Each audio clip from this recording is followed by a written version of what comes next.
Gente da Minha Terra, com Ana Maria Calado. Nozedo de Baixo é uma aldeia do concelho de Vinhais, singular no nordeste transmontano.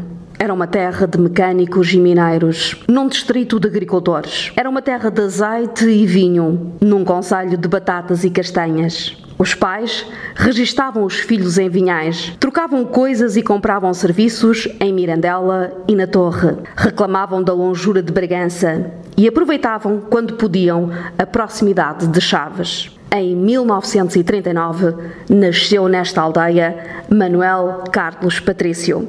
É meu convidado neste programa.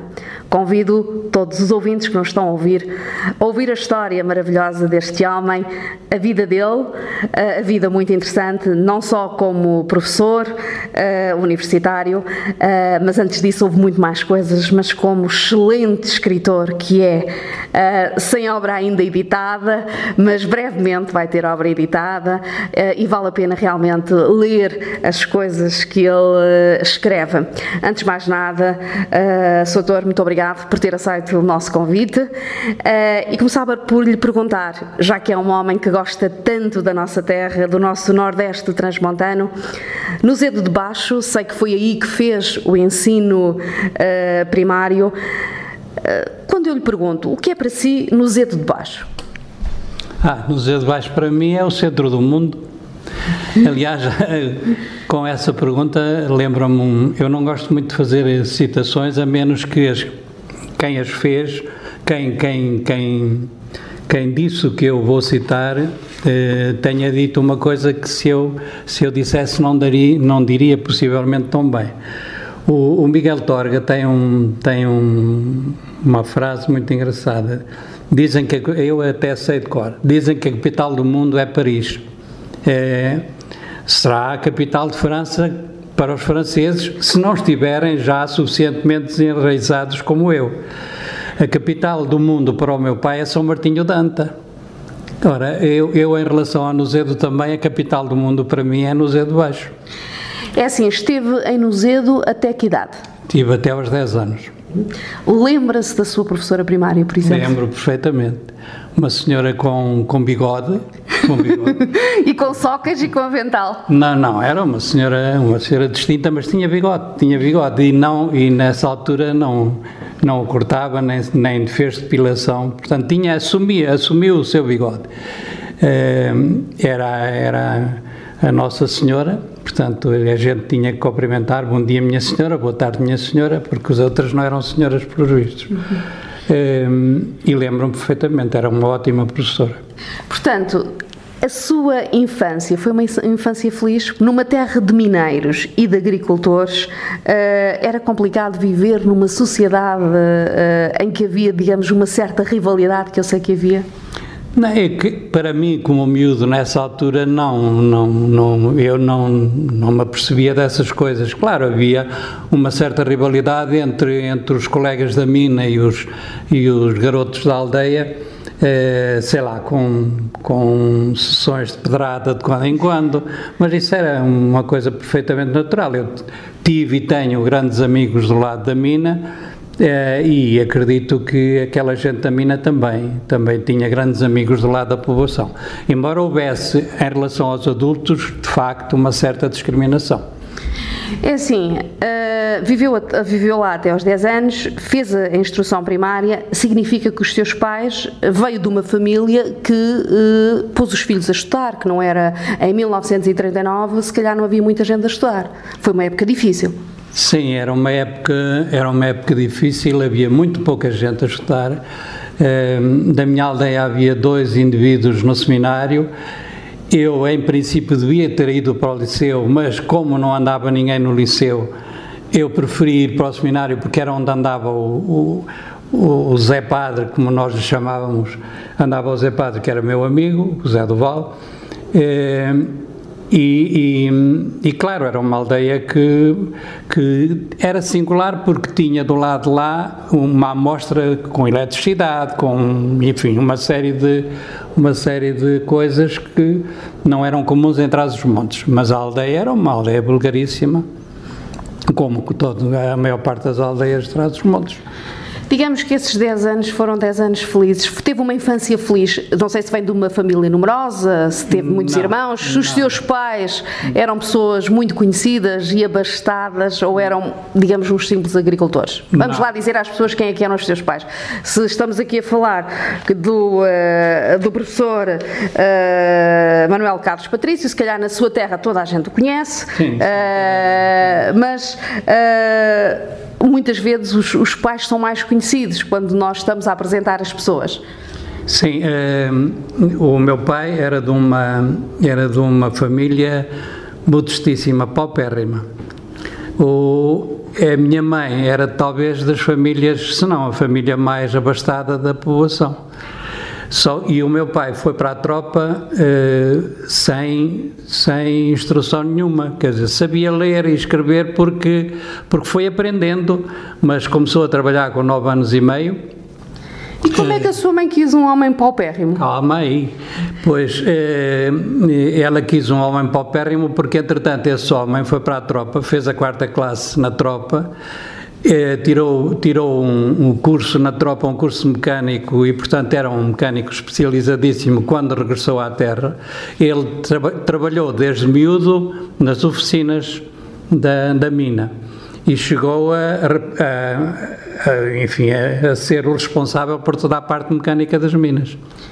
E digamos que foi evoluindo, e esse amor, como é que foi possível? Não sei, claro que se calhar ainda não era nascido, mas com certeza os seus pais contaram-lhe como é que uma menina rica, depois, apesar do seu pai ser já mecânico, se calhar foi um amor difícil. Sim, há uma história que eu não sei se o meu pai e a minha mãe me deixariam contar, mas se calhar agora até nem, enfim, eles já faleceram, infelizmente.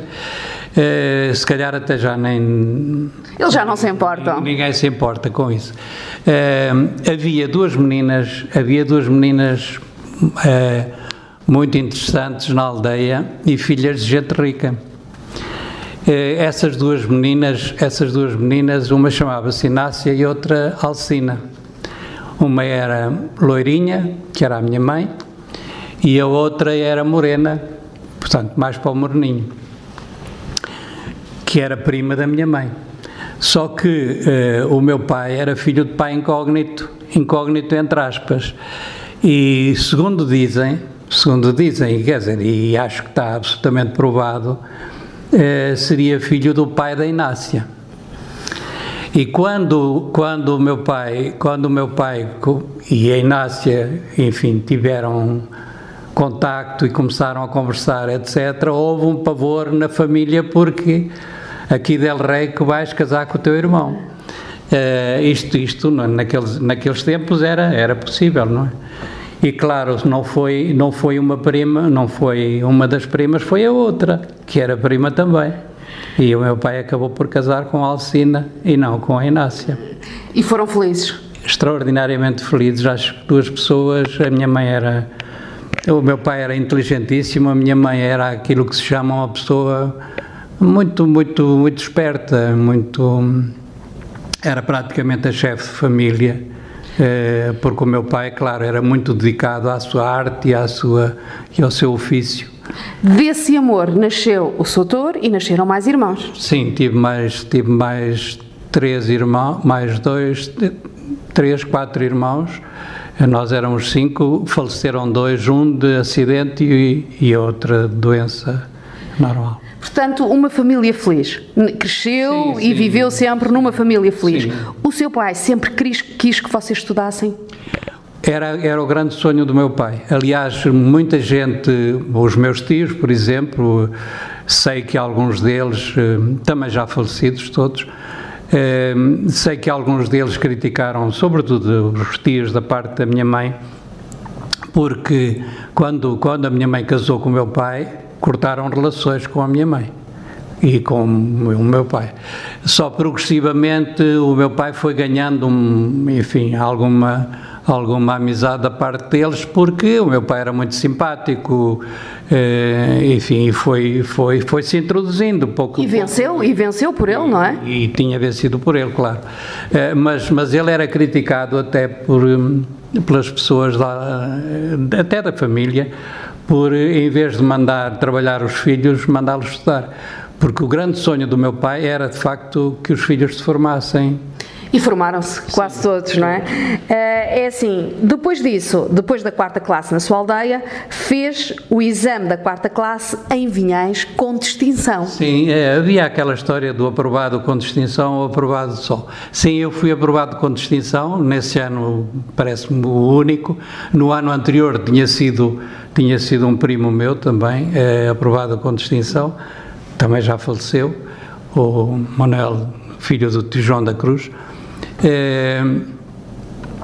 E claro, para nós, miúdos da aldeia, era um bocado aterrorizante ir a Vinhais prestar provas, mas nessa altura era assim, vestido. Nunca tinha ido a Vinhais? Não, já tinha ido.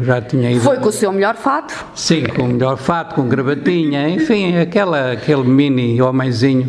Aquele ritual todo. Sim. Depois disso, foi para Bragança. Depois ainda fui para Vinhais. Fui para Vinhais porque foi para o seminário e o seminário tinha... sim, é isso que eu ia dizer. Tinha 3 anos em Vinhais. Tinha 3 anos em Vinhais. Eu estive 3 anos lá em Vinhais. Mas foi para o seminário porque não havia outra hipótese ou porque algum dia pensou ser padre? Não. Não, eu sinceramente padre não me via muito como padre, mas pronto, fui para o seminário, porque nessa altura interessava-me ir estudar e ter colegas onde eu estivesse, e em Bragança não havia ninguém da minha aldeia a estudar.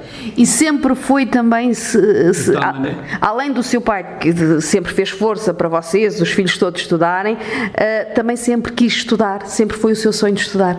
Sim, eu não era muito trabalhador, mas gostava de estudar, e achava que o meu pai estava cheio de razão, e ele transmitiu-nos isso. Aliás, o meu pai tinha uma característica muito interessante. Ele gabava-se de ter tido o primeiro rádio lá na aldeia, porque era um rádio que estava num café em Chaves, e ele comprou esse rádio para levar para a aldeia, porque ele era todo de inovações, o relógio de pulso, enfim, todas as coisas que apareciam como grande novidade. Por exemplo, quando eu fiz o 7º ano, depois a gente conversará, mas quando fiz o 7º ano do liceu, uma prenda que ele me ofereceu foi uma máquina de barbear Philips-Shave, portanto uma coisa que pouca gente que nessa altura ninguém tinha. Era uma coisa que não, inédita, não é? Inédita, que não se usava. Portanto, já era um homem muito além do seu tempo. Muito além, sim, isso era. Depois disso, frequentou o 5º ano em Bragança? Fiz o 3º em Vinhais, depois havia 4º e 5º em Bragança, que fazia o Bloco das Humanidades. Depois havia 3 anos de Filosofia. E eu, por uma questão... porque na altura, antes do 25 de Abril, havia a intenção de barrar um bocado a passagem dos seminários para o liceu. E então a maneira deles barrarem, mais fácil, era prejudicarem quem fazia a transição. Portanto, eu já tinha o 7º ano do seminário, correspondente ao 2º de Filosofia, de tal maneira que se eu tivesse ido para Salamanca, ao fim de mais um ano tinha a licenciatura. Alguns colegas meus fizeram isso, mas eu tive que vir ao 5º ano do liceu fazer as 2 secções, Letras e Ciências. Pronto, fui para o Colégio São João de Brito, em Bragança. Foi uma boa experiência? Sim, razoável. Era um colégio que ainda hoje é um colégio... Sim. Grandes amigos, com certeza, que ainda tem desse tempo. Amigos, sim, tenho grandes amigos desse tempo, alguns deles, enfim, pessoas conhecidas, aí da vida política e da vida social. Pronto, mas, quer dizer, não foi nada de especial, foi um colégio, pronto. No fim fomos fazer exame ao liceu, e eu... felizmente dispensei às duas secções. Pronto, portanto não fui à oral, fiz só a escrita, dispensei às 2 secções. Em função disso, o meu padrinho, que era médico na Torre Dona Chama, disse ao meu pai, tens que mandar o rapaz para um bom colégio e tal, Pronto, o meu padrinho possivelmente acreditava muito em mim. Aliás, o padre da minha aldeia que era o padre David, ficou desgostosíssimo. Por não ter seguido o seminário. Sim, quando eu comecei a dizer-lhe que qualquer dia que saía do seminário, porque ele acabou por morrer ainda antes de eu sair, mas eu já lhe ia dizendo, eu qualquer dia vou-me embora. E ele dizia aos meus pais, este rapaz vai longe. Não foi nada longe, mas pronto. Então não foi, muito longe. Mas então, esse meu padrinho também acreditava muito em mim. E disse, tens que mandar o rapaz a um colégio muito bom no Porto, que era o Brutero, manda o miúdo para o Brutero, também está lá o meu filho e tal, só que, claro, o filho dele era filho de um médico, embora o meu pai nessa altura também ganhasse bastante bem, porque dirigia a parte mecânica das minas, ganhava um salário habitual, que não interessa nomear. Fazia mais ele com esse salário do que agora fazemos nós com aquele que ganhamos. Se calhar até mais pronto. Outros tempos. E entretanto recebia 100 escudos por tonelada. 100 escudos por tonelada nessa altura. Eu lembro-me até de uma história interessante. Os meus pais vieram à exposição de 1940 a Lisboa. E encontraram, assim, por acaso, nas Avenidas Novas, aqui em Lisboa, encontraram o chofer das minas, que era o Maneca, que é pai de um rapaz muito meu amigo e agora que é o avô de um rapazes que são meus amigos no Facebook. E eles encontraram-se e então, vocês têm-se fartado de gozar aqui em Lisboa e tal, mas também gastámos muito dinheiro e o chofer disse, se vocês quiserem trocar o que ganharam este ano, este mês em como é que se chamava aquilo, já não me recordo muito bem, era gratificação. Em gratificação eu troco, porque nesse mês tinham saído 42 toneladas, o que significava que o meu pai iria receber nesse mês, só de gratificação, 4.200 escudos. Que era muito dinheiro. Em 1940, imagino quanto é que isso significava. Pois, porque mandar um filho para um colégio, para o Porto, não era... era e os seus irmãos continuavam a estudar, não era só... O meu irmão no liceu. O meu irmão foi para o liceu logo, para Bragança, e depois a minha irmã para um colégio para Chaves. Portanto, tudo isso representava, tinha que haver aqui bastante dinheiro, não é? Claro. Vamos aqui elucidar alguns ouvintes nossos que na sua terra, eu sei que sabe falar muito bem sobre isso, sobre as minas, já voltaremos novamente à sua história. Que minas é que eram essas? Só para estar aqui, porque estamos aqui a falar de minas, de mineiros, e há muita gente que... Eram minas de cassitrite, mas tinham arsénico também. Que eram situadas mesmo em... Cassitrite é um minério de estanho, portanto, é um minério de estanho. Eram situadas do lado de... Os buracos e tudo isso era situado do lado de Irvedosa. O bairro das Minas e inicialmente a elaboração era feita do lado de Nozedo. Depois acabou por fazer-se de um lado e do outro a elaboração, havia lavarias de um lado e lavarias do outro, embora os fornos e isso tudo fossem do lado de Nozedo. Tem recordações desse tempo, desse trabalho das minas, sim, das pessoas andarem lá, das pessoas... Até quase o cheiro do arsénico, porque havia uma chaminé que constantemente largava fumo com um cheiro arsénico. No rio não havia peixe, porque nessa altura, enfim, as preocupações ambientais também não seriam muitas e eu lembro-me perfeitamente, mas isso propiciava um ambiente, quer na minha aldeia, quer na Soutilha, que era uma aldeia próxima da freguesia de Irvedosa, que era mesmo a Irvedosa, embora a Irvedosa tivesse muito menos gente empenhada na mina.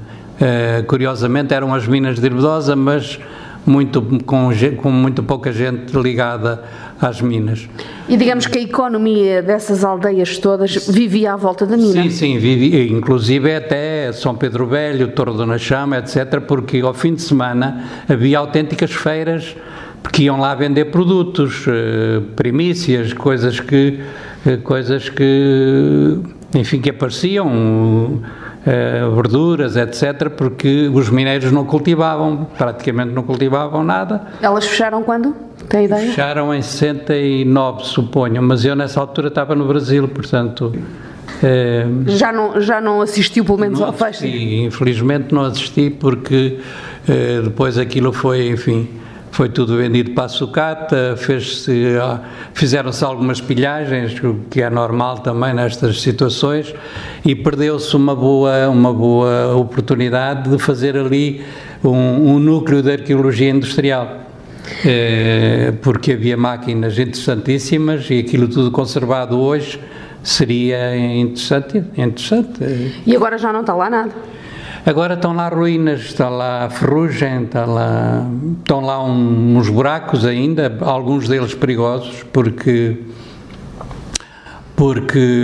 vão recebendo alguma terra à superfície, mas aquilo, enfim, alguns desses buracos já não serão até detectáveis à superfície e pode de repente uma coisa daquelas afundar-se e aí vai uma pessoa para 30, 40 metros de profundidade e pronto, desapareceu. Esperemos que isso não aconteça. Não aconteça. Estamos aqui no Colégio do Brutério, na Foz do Douro, no Porto, e esteve lá durante quanto tempo? Eu estive lá 2 anos, era um colégio muito especial, tinha apartamentos dentro do próprio colégio, quer dizer... Isto era tudo para meninos com dinheiro, não é? Sim, não entrava ali qualquer menino. Os netos do Ribadab, por exemplo, os filhos, os descendentes do Vieira Araújo, da Viarco, que agora há um rapaz que é aí na moda, que é o Vieira Araújo, que é filho de um colega meu, de um ex-colega meu. Era. Digamos que foram 2 anos muito bem vividos no Porto. Sim, 2 anos interessantes. Já nessa altura, notou uma grande diferença entre Bragança, portanto veio da sua aldeia, depois foi para Vinhais, e depois foi para Bragança, e depois foi para o Porto. Já havia aqui, notou uma grande diferença? Foi difícil para si a adaptação? Sim, não, gostei muito, eu gostei de viver no Porto, os anos que estive lá, claro. Nós tínhamos um regime muito interessante, os nossos pais davam-nos um aval de, vamos supor, de 20, 50, 100 escudos por semana, vamos supor, e o colégio abonava ao fim de semana até ao montante que os pais autorizassem. Portanto, e o seu pai era generoso? Mais ou menos, era bastante generoso. E isso dava para irmos tomar um café, ir a uma sessão de cinema, fazer umas jogas de bilhar, etc. Pronto, dava. Digamos que tempos muito bons. Sim, e muitas namoradas também, com certeza. Sim, namoradas. Não, nessa altura até não. Nessa altura... basicamente era estudar e... Era um objetivo traçado. Íamos ver sair as meninas de um colégio que havia no topo da Avenida Marchal Gomes da Costa, que acho que esse colégio ainda existe. O meu colégio acho que está transformado numa escola secundária agora.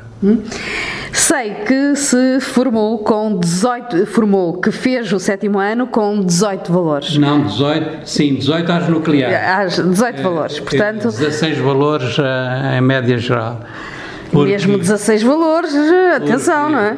Porque alemão, eu em alemão não fui grande... Não tive grande nota e isso... Nós não gostamos muito dos alemães. Os alemães têm-nos feito mal. Não é por nada, mas prejudicou-me essa... alemão, acho que passei com 12 ou 13 ou qualquer coisa. Sei que isso me prejudicou a média, que daria uns 16 ou 17, daria 17 ou 18, mas não deu 16, mas tive 18 às nucleares para a entrada da faculdade, porque havia 2 cadeiras que chamavam nucleares, e essas era 18 a filosofia e 18 a latim. Digamos que os seus pais... Aliás, eu vou-lhe dizer uma coisa, não é para me gabar, mas vou-lhe dizer uma coisa interessante. Eu nunca tive uma negativa na vida. Nunca ninguém pôs na pauta, em frente ao meu nome, uma negativa. Eu espero que esteja muita gente a ouvir e que tenham aqui o seu exemplo como transmontano. É assim, este terminou a sua carreira no Porto, continuava sempre a ir, por exemplo, aos fins de semana à sua aldeia? Não, eu ia para o Porto e estava lá no Porto, porque a mobilidade nessa época não era a que é hoje. Não era a que é hoje. Mas para chegar à sua aldeia demorava não sei quanto tempo, claro, não é? Havia as curvinhas do Marão, havia tudo isso, quer dizer, e não era só. E depois também assumia-se, eu desde criança que assumia, eu fui para Vinhais, estava no seminário 3 meses e só ia a férias quando as férias apareciam. Não era todos os dias que eu ia para a aldeia e vinha, não. Era no Natal e nas férias grandes. E na Páscoa e nas férias grandes. Pois, e agora não, agora é quando eles querem, não é? Quando eles querem. É assim, depois disso, o grande sonho, penso eu, que qualquer estudante quer ter, e eu acho que aqui os seus pais deviam ter tido muito orgulho, ter um filho que vai para Coimbra, é aquele orgulho que todos os pais querem, não é? Claro, e eu fui cheio de ilusões para Coimbra, só que Coimbra eu talvez desiluda muita gente, mas eu não gostei de Coimbra, não gostei. Porque eu estava habituado a um determinado estilo de vida no Porto e quando cheguei a Coimbra achei aquilo muito tipo aldeão no mau sentido, que eu gosto muito da aldeia. Agora, uma cidade com hábitos da aldeia é que não gosto. E eu cheguei... Mas porquê é que escolheu Coimbra? Podia ter escolhido outra cidade? Lisboa só, que eram as 2 faculdades de Direito que havia no país, porque no Porto não havia Direito. Não havia em mais lado nenhum, era só Coimbra e Lisboa. E eu resolvi vir para Coimbra, primeiro pela, enfim, a tradição de Coimbra, etc. E em segundo lugar, porque era muito mais perto. Fui tratado tudo eu, claro, eu é que tratava dessas coisas, porque desde criança me habituaram a que eu tratasse as minhas coisas, mas cheguei a Coimbra, eu tinha que recolher às 6 da tarde, porque havia uma praxe que era muito tipo medieval mesmo. Se apanhassem um caloiro depois das 6 da tarde, uma trupe qualquer, era rapado, era gozado. Faziam todo um esquema que eu sinceramente não estava para aturar, quer dizer, acho que... Não se identificou não me identifiquei com a praxe, detesto a praxe, acho... Bem, eu não vou dizer o que é que acho, porque acho demasiado mau aquilo que eu gostaria de dizer. Ainda agora, quando eu passo por ali e vejo, por exemplo, em frente à Lusófona, que teve aquele problema gravíssimo com aqueles miúdos que morreram afogados, e continuo a ver ali hordas de imbecis, passo o termo, ali a divertirem-se, já em fevereiro, em março, quer dizer, ao longo de todo o ano, e uma série de outros imbecis já aguentarem tudo aquilo, quer dizer, acho isso incrível, em pessoas que já estão na faculdade. Aliás, os meus alunos, ex-alunos, podem confirmá-lo, eu fazia sempre uma preleção no início do ano para que os meus alunos, se fossem do primeiro ano, claro, não aceitassem. E para os alunos, quando eram já alunos de outros anos, para que não fizessem praxe, porque acho isso... Digamos que a vida académica, aquela vida académica que se vive em Coimbra, e eu imagino no seu tempo viveu-se muito mais, pelo menos de outra forma, porque era mesmo tradição, era a sério, assim não lhe disse absolutamente nada. Nada, não... Também foi para direito um bocadinho por vontade do pai, portanto, não foi porque aquela coisa disse eu quero ser advogado, não, foi, digamos, para realizar um sonho do seu pai. Para satisfazer o desejo do meu pai, porque eu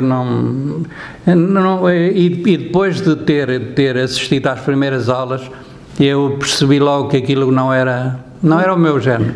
Aquilo não é para mim, mas tirou o curso e concluiu o curso. Não concluí. Aquilo não era, pronto, eu fui fazendo cadeiras, fui até o 3º ano, mas não era uma coisa que não me interessava. Entretanto, chegou a tropa, não é? Entretanto, chegou a tropa, infelizmente fomos mobilizados para o ultramar, eu ainda estive a dar instrução num quartel no Porto. Estive em Mafra, claro, a passagem por Mafra, na Escola Prática de Infantaria, que era a entrada para o inferno, como nós dizíamos. No convento de Mafra, estive lá a fazer a preparação, portanto, a recruta e essas coisas, tudo como cadete. Depois saí de lá como aspirante miliciano, aspirante oficial miliciano, e depois fui mobilizado para um quartel de Setúbal, para o quartel de Setúbal, e embarcámos para o ultramar. Para Angola? Para Angola. Quanto tempo? No Niassa. 2 anos e tal. E marcou muito o tempo da guerra? E tal, marcou e continua a marcar, quer dizer, continuam as mazelas da tropa.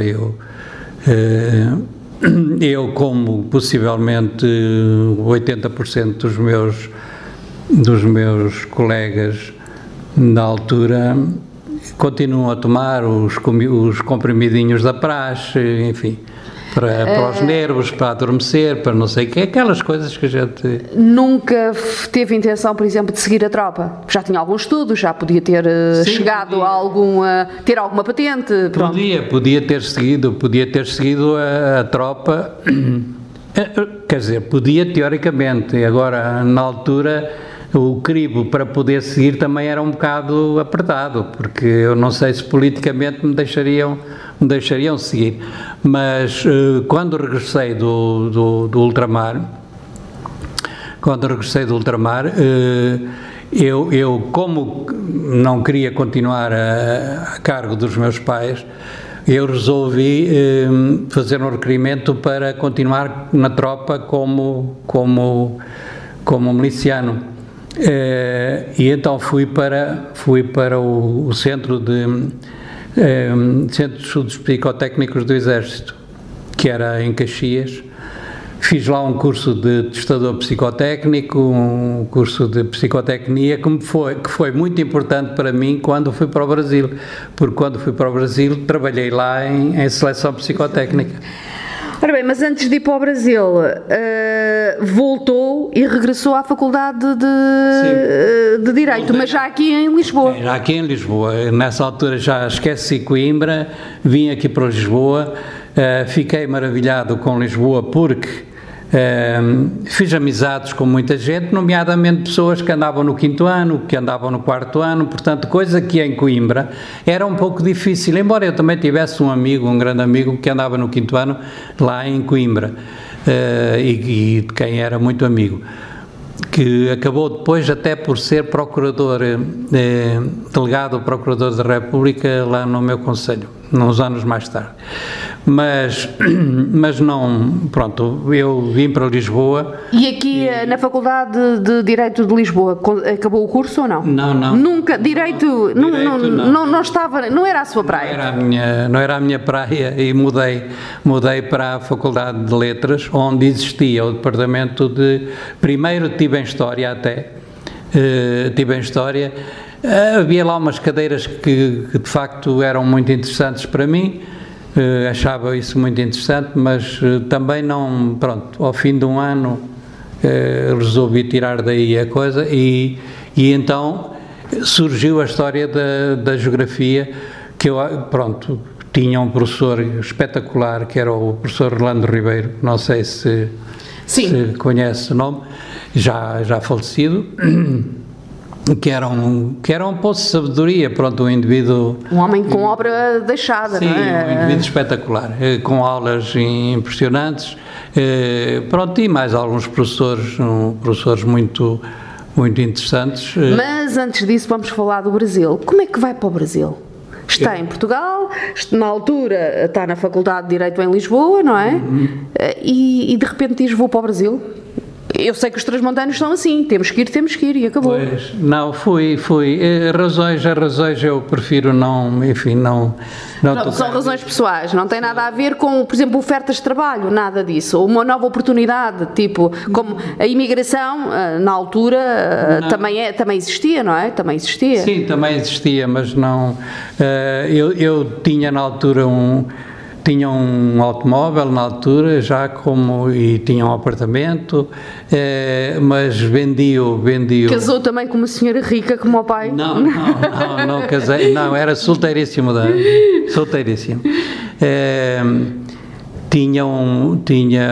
Vendi o automóvel, deixei o apartamento ao meu amigo, ao meu colega que lá estava, e fui para o Brasil. Para que sítio do Brasil foi? Para São Paulo. Digamos, uma cidade super, como eu não conheço, não é? Mas diz que aquilo é prédios por tudo quanto há sítio, aquilo Sim. Para se respirar lá custa um bocadinho a respirar, mas dizem Sim. Que é uma cidade muito bonita. Gostou de lá estar? Foi uma experiência, apesar de não interessar as razões? Foi uma experiência enriquecedora, embora o Brasil seja barra pesada, não é? Aquilo não é para toda a gente. Não é para toda a gente. Mas gostei do trabalho que fiz, porque trabalhei em seleção psicotécnica. Na altura o nosso curso, sei lá, o ensino aqui em Portugal era levado e julgo que ainda hoje é levado a sério. E nós, enfim, pedíamos messas em termos de cultura geral a qualquer brasileiro, e na empresa eu passei rapidamente para a seleção de altos quadros. Portanto, estávamos em que ano, na altura que foi para o Brasil? Nos anos 60, princípios dos anos 70, quando eu me vi embora. Já ainda era um rapazinho muito novo. Sim, não quando morreu o Manholas, como a gente chamava, e foi para lá o Marcelo Caetano, que tinha sido o meu professor aqui em Lisboa. Eu resolvi voltar. Enfim, havia uma esperança de primavera política. Portanto, o 25 de Abril já passou aqui? Sim, o 25 de Abril já passei aqui. Depois disso, então, foi para professor de Geografia em Bragança. Voltou às suas raízes. O 25 de Abril apanha-me em Bragança, precisamente. E porquê voltar a Bragança? Portanto, esteve em Lisboa, esteve no Porto, e depois veio do Brasil, e agora quero ir para a minha terra. Eu tive sempre a vontade de regressar às origens. Eu, quando fui para a Universidade do Minho, a minha grande esperança era poder arranjar uma casa perto de Braga e poder, com grande facilidade, ir à Aldiola. Portanto, estes anos que esteve no Liceu em Bragança, como professor de Geografia? Sim, como professor de Geografia, onde, pronto, com gente muito interessante também. Claro que depois, quando chegou o 25 de Abril, eu era do MDP-CDE, que passou a MDP, mas que antes era a CDE, não é? Teve a PIDE aí muitas vezes. Sim, eu tive notícias do 25 de Abril um bocado antes dele acontecer, porque havia um oficial que participou depois ativamente no 25 de Abril, que nos foi informando das coisas, nomeadamente na altura do golpe das Caldas. Ele disse: calma aí, que isto qualquer dia isto vai correr bem e tal. Entretanto, aconteceu o 25 de Abril e, claro, eu empenhei-me bastante, eu como muitos colegas, empenhámos-nos bastante na politização, entre aspas, das pessoas, porque havia é um bocado ridículo dizer isto, mas havia muita gente que andava à margem de muita coisa. Nós temos... Ainda hoje, há muita gente que anda à margem de muita coisa. Depois disso, voltou para Lisboa.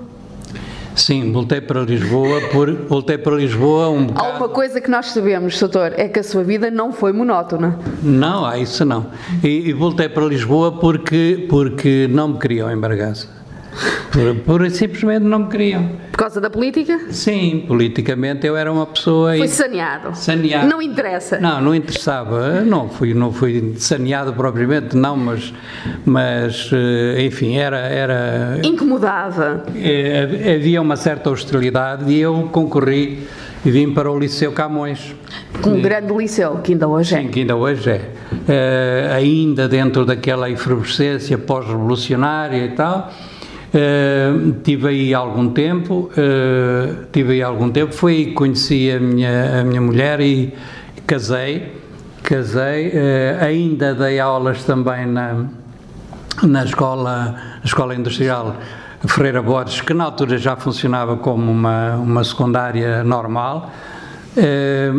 Essa Ferreira Borges ficava, curiosamente, muito próxima da casa onde eu morava na altura, que eu morava ali para aqueles lados, e depois então vai para professor universitário. Depois fui tive um convite para ir dar aulas para a Universidade do Minho e fui para lá, para a Universidade do Minho.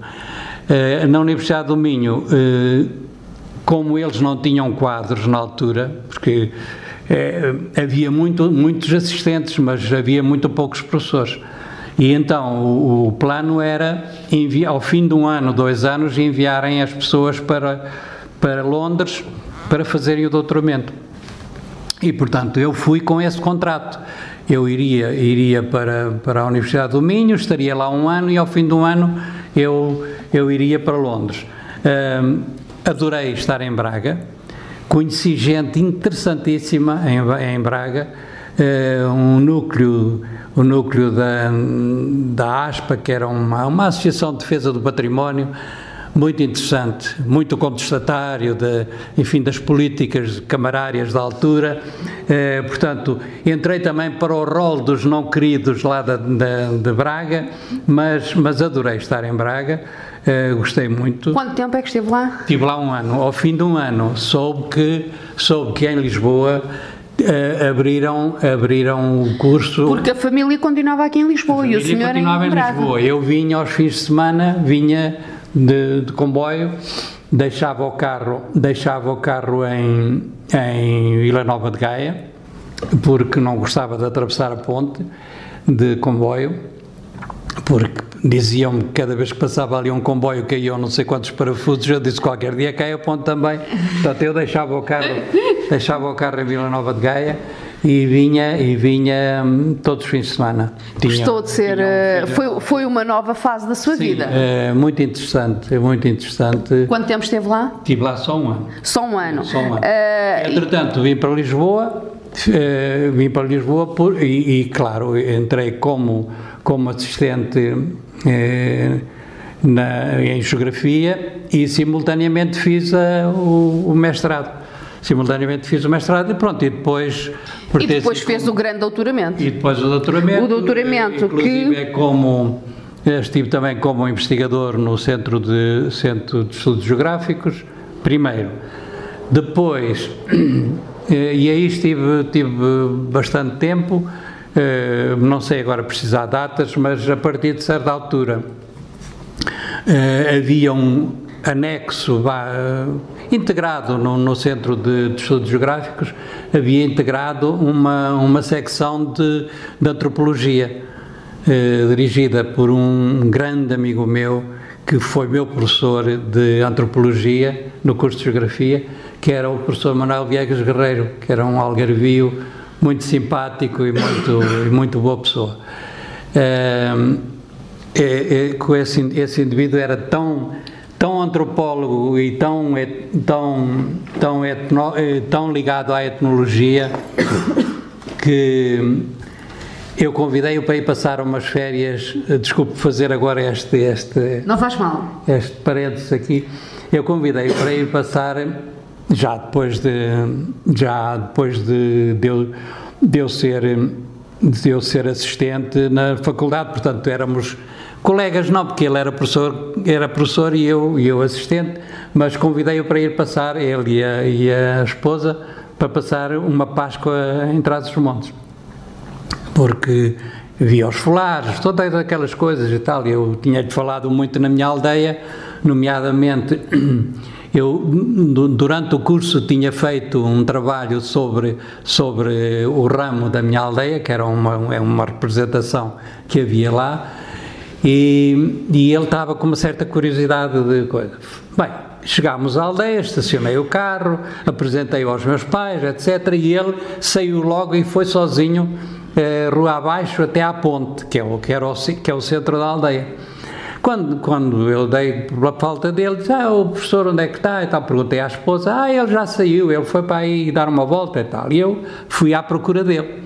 Quando cheguei à ponte, estava ele já com uma grande roda de pessoas à volta, e eu disse, professor, já agora vou-lhe apresentar aqui a coisa. Não precisas de apresentar, se quiseres apresenta o teu a ti. Então, ele já tinha uma familiaridade tão grande com aquela gente, era mesmo um indivíduo com uma vocação espetacular para esse ofício. Bem, esse senhor que dirigia esse centro entretanto autonomizou-se, tornou-se autónomo e claro, eu saí do Centro de Estudos Geográficos e fui com ele para as antropologias, etnologias, etc. Portanto, e fui para o Centro de Tradições Populares Portuguesas, onde ainda continuo como investigador. E tem realmente feito investigações fantásticas, pelo menos com os contos que ainda não estão editados, não é? Falta-me só uma das coisas que vou editar agora, falta só mesmo o último capítulo. Está quase. Está quase aí a sair. Quase. Esperemos é que haja aí uma editora que o queira editar. Esse livro, vai haver. Tenho a certeza absoluta que vai haver. Se não quiserem, edito eu. Claro, estas coisas não se vendem bem. Mas vai haver uma editora, acredito naquilo que eu lhe estou a dizer. E agora toda a gente pensa em dinheiro, não pensa em mais nada. É assim, depois faz uma tese de doutoramento sobre a nossa terra, sobre a área de estudos de Trás-os-Montes e Alto Douro. Sempre a pensar na sua terra. Sim, até porque eu gostava de conhecer alguns pormenores, porque fala-se muito no Transmontano. O Transmontano é algo, enfim, muito especial, com o próprio Torga endeusa o Trás-os-Montes e o Transmontano, e eu que sou um leitor, enfim, compulsivo do Torga, acho que já li tudo não sei quantas vezes, tudo o que ele escreveu. Eu gostava de conhecer bem o porquê de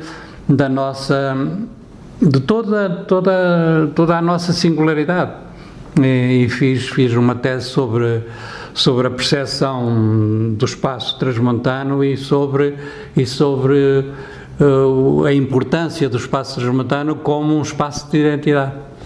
Não poderia deixar, porque já não temos muito mais tempo, mas como homem crítico que eu sei que é, revolucionário, também sei que é, embora não pareça, porque quem o vê parece um homem que não parte um copo, super calmo, super sereno. Como é que vê Trás-os-Montes neste século que estamos a atravessar? Como é que vê a nossa terra? O futuro, se é que vai haver futuro? Eu espero que sim, não é? Eu estou entusiasmado, sabe? Houve uma coisa muito importante em Trás-os-Montes, foi a UTAD e a Escola de Bragança, a Escola Superior em Bragança. O levar esta gente, o fazer gente em Trás-os-Montes e levar gente deste nível para Trás-os-Montes foi um passo de gigante. E eu acredito que Trás-os-Montes tem futuro. Eu há pouco tempo ouvi o presidente de Vinhais, pelo menos gostei imenso de o ouvir na televisão, nomeadamente o problema do tribunal que saiu de lá, vários serviços que estão a sair de Vinhais, que é uma terra do fumeiro. Nós conhecemos Vinhais pelo fumeiro, mas o Vinhais é muito mais do que o fumeiro, é muito mais do que isso, é aquelas paisagens, mas Vinhais está sem serviços, as pessoas têm que ir para Bragança. O que é que pensa disto? Quer que eu lhe conte, ainda temos tempo de eu lhe contar uma pequena história. sabe que o comboio foi para Mirandela muito cedo, relativamente cedo, do Tu à Mirandela foi relativamente cedo. Depois parou, teve ali uns tempos em banho-maria e nunca mais ia para Bragança. Ora bem, o que era natural nessa altura era o comboio acompanhar o curso do rio. E realmente ele veio acompanhar o Tua até Mirandela. E em Mirandela devia ter continuado a acompanhar o Tuela. Devia continuar a acompanhar o Tuela, porquê? Porque passava pela Torre Dona Chama, junto à ponte romana, aquela ponte da pedra, e depois passaria nas minas de Ebesosa, portanto nas minas da minha aldeia, e continuaria até Vinhais e de Vinhais a Bragança. Aliás, já há mapas, eu tenho um artigo, agora já noutras escrituras, daqueles artigos que a gente é obrigado a ir fazendo para manter o emprego, eu tenho um estudo onde apresento mapas onde há o projeto do caminho de ferro por Vinhais. Portanto, o que seria o quê? Apanharia o minério, porque foi em 1906 que foi inaugurado o caminho de ferro para Bragança. Ora, nessa altura, em 1906, foi autorizada a exploração das minas do Tuela, do Tuela Tin Mines, que na altura até nem se chamava assim porque era uma companhia francesa. De qualquer maneira, portanto, mercadoria para transportar não lhe faltava também, é aí. E Vinhais teria sido uma vila muito progressiva e a Torre Dona Chama não teria morrido como morreu também, porque a Torre Dona Chama chegou a ter 3 médicos, farmácia, era um centro de serviços espetacular e hoje em dia é uma vilazinha. E agora imagine se essa linha tivesse sido feita, a beleza a nível turístico. E sabe qual foi a alternativa? A alternativa foi ir pelo Romeu com obras de arte muitíssimo mais caras, foi uma linha muitíssimo mais cara do que seria a linha acompanhando, porque era preciso fazer a refrigeração das máquinas e abastecer de água as locomotivas. Ora, desviaram a linha para o nada, e deixaram o rio, que era coisa. Isto porquê? Porque havia um senhor chamado Meneres, toda a gente conhece, Meneres, que toda a gente conhece. Na minha aldeia é tudo quase do Meneres em termos de sobreiros. O Meneres descobriu que havia uma grande mancha de sobreiros ali naquela área. E, claro, tinha uma fábrica de rolhas em Mirandela, mas convinha-lhe, porque ele transportava pranchas de cortiça em zorras até ao Pinhão. E, portanto, não lhe convinha isso, porque isso era um transporte muito difícil. E então foi por Macedo, lucrou Macedo, pronto, mas houve aqui um jogo entre Vinhais e Macedo, quer dizer, Macedo, que era uma aldeola, passou a ser uma cidade, e Vinhais continua a Vilória, agora com algum movimento. Eu acho que Vinhais vai ter uma certa, que sei lá, até se constitui ali um núcleo muito especial em termos de exploração do ambiente, etc, porque tem aquele parque biológico, tem coisas muito interessantes agora, inclusive o próprio fumeiro. Mas agora, ironia das ironias, sabe que um dos outros obreiros para a linha de caminho de ferro de Mirandela a Bragança ir por Roças e por Macedo foi o Abílio Bessa.